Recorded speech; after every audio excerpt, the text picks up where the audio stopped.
بسم اللہ الرحمن الرحیم۔ السلام علیکم۔ آپ نے ایک سوال کیا تھا کہ ہم شاعری کیوں پڑھتے ہیں، تو میں اس کا جواب دینا چاہتی ہوں کہ شاعری کا تعلق جو ہے نا وہ فنون لطیفہ سے ہے۔ جس طرح کہ فنون لطیفہ جو ہیں دوسرے بھی وہ ہمارے ذوق کی تسکین کرتے ہیں، ہماری جو حس لطیف ہے اس کی تسکین کرتے ہیں، تو اسی طرح شاعری بھی اسی لیے زیادہ ہمیں اپنی طرف متوجہ کرتی ہے۔ اور ایک عام بات جو ہم نثر کی صورت میں پڑھتے ہیں وہ ہمارے پر اتنی زیادہ ہمیں متاثر نہیں کرتی، اتنی زیادہ اثر انداز نہیں ہوتی ہمارے پر، جتنا کہ وہی بات اگر شعر کی شکل میں ہو تو وہ اثر انداز ہوتی ہے۔ تو شاعری جو ہے نا وہ ایک طرح سے ایک لفظی مصوری ہے، جس طرح کہ ایک مصور اپنے برش اور رنگوں کی مدد سے جو ہے تصویر بناتا ہے، اسی طرح شاعر جو ہے نا وہ باطنی جذبات و احساسات کی تصویر اپنے الفاظ کے ذریعے بناتا ہے۔ ٹھیک ہے، تو اس کے الفاظ جو ہے نا وہ ایک طرح سے اس کے رنگ اور برش ہیں۔ تو وہ جب جو چیز وہ محسوس کرتا ہے، جو چیز وہ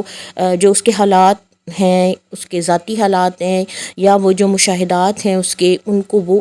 محسوس کرتا ہے اور وہ چیزیں اس کو متاثر کرتی ہیں، تو وہ اپنے ان جذبات و احساسات کو الفاظ کے ذریعے جو ہے نا وہ ان کا اظہار کرتا ہے۔ تو جذبات و احساسات کا جو اظہار ہے وہ اصل میں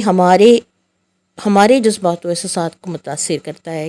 کیونکہ بعض اوقات ایسا ہوتا ہے کہ وہی چیز ہم دیکھ رہے ہوتے ہیں جو شاعر ہمیں اشعار کے ذریعے ہم تک پہنچا رہا ہے، تو اصل میں بعض دفعہ ایسا ہوتا ہے کہ وہ ہم پر گزری ہے یا اس کا ہم نے بھی مشاہدہ کیا ہے، تو اس لیے وہ ہمارے اوپر جلدی ہمیں متاثر کرتا ہے۔ تو اس لیے جو ہے ہم کیا کہتے ہیں شاعری پڑھتے ہیں، اور شاعری ہمارے اوپر زیادہ جلدی اثر انداز ہوتی ہے، کیونکہ یہ ایک شاعر کا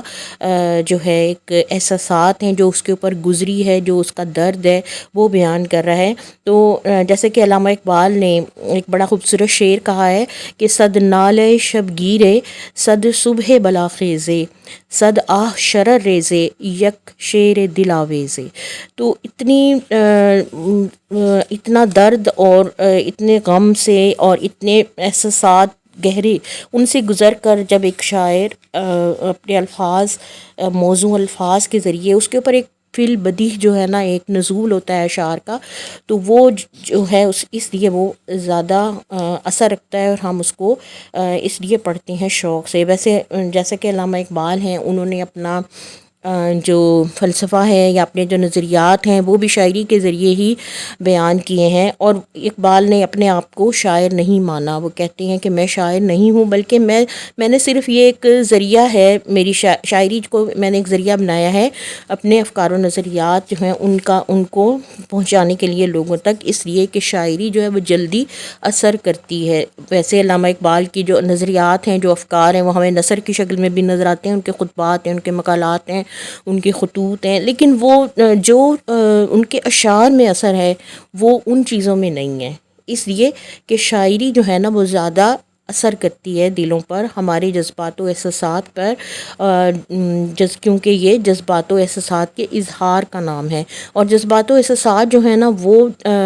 عقل پر یا ہمارے کیا کہتے ہیں سوچ پر، افکار پر غالب ہوتے ہیں۔ تو جیسے کہ اقبال کہتے ہیں نا کہ میری نوائے پریشاں کو شاعری نہ سمجھ، کہ میں ہوں محرم راز درون میں خانہ۔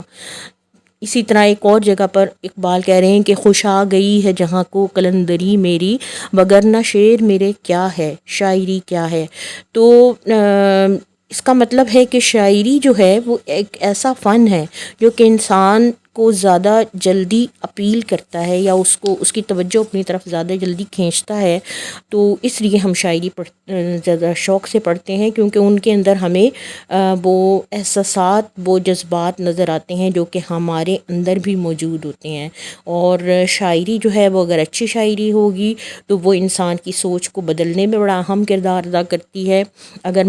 مقصدیت ہوگی اس کے اندر، اور اگر مقصدیت نہیں ہوگی تو وہ پھر انسان کے جذبات جو ہیں ان کو ابھارنے کے علاوہ اور کوئی کام نہیں کرے گی، اور وہ مطلب معاشرے میں تباہی بھی لا سکتی ہے شاعری، اگر اس کو منفی استعمال کیا جائے۔ یعنی کہ ہر صورت میں شاعری جو ہے نا وہ انسان کے اوپر اثر انداز ہوتی ہے۔